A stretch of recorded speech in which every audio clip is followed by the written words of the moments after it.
Well, we're in the final stretch for the midterm elections, and the balance of power in Washington is anyone's guess. Despite your particular choices, one local veteran has a message for everyone. Make your voices heard and get out and vote. He did. We sat down with Navy vet Don Mellor in this week's Street Stories.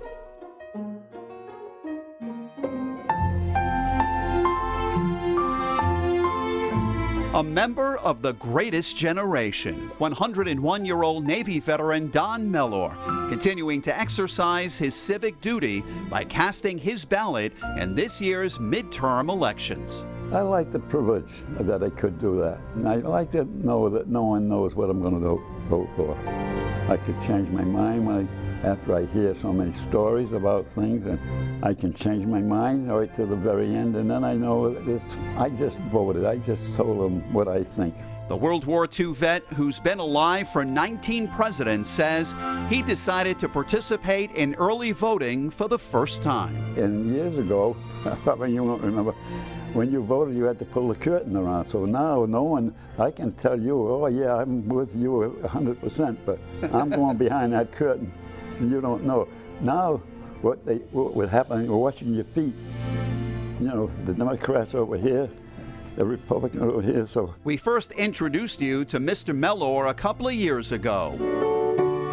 He and his wife, Helen, celebrated their 75th wedding anniversary. Good! Did you ever tell your wife who you voted for? Of course. If she tells me. Did you always agree, or did you No, disagree? we never something? agreed. After you've gone away. Don't go away, because you're the one that I'm married to. Well, maybe you're not. Don, a flag controlman on the USS Hopewell. Helen served in the Coast Guard. After retiring from the Navy and a career with a telephone company, Mr. Mellor elected to work at the Cranston Library, a job he loved. Well, the atmosphere of the library is great. First of all, can you imagine a nice building being open and say, anyone want to come in? Come in. You want to take this book? Take it home with you. Bring it back Tuesday. You've had a great life. I sure have. I wouldn't change a thing, because I can't. He's just such a good person. Helen passed away in March at the age of 98.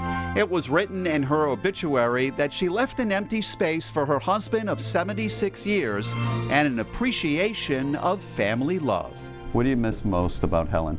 Easy to get along with. For one thing, very easy to get along with. Very smart. Could do so many things. You think of her every day? Every minute. I can't wait to meet her again. You know, that's truly a love story between a husband and wife, and love of country, too, when you think about it. I can't talk. I don't know why you thought I'd be able to talk after this story. All right, so he's got a big day coming up next Friday. He's going to be the Grand Marshal for the Cranston Veterans Day Parade, and he tells me Helen will be with him in spirit. Thank you for your service, Mr. Mellor.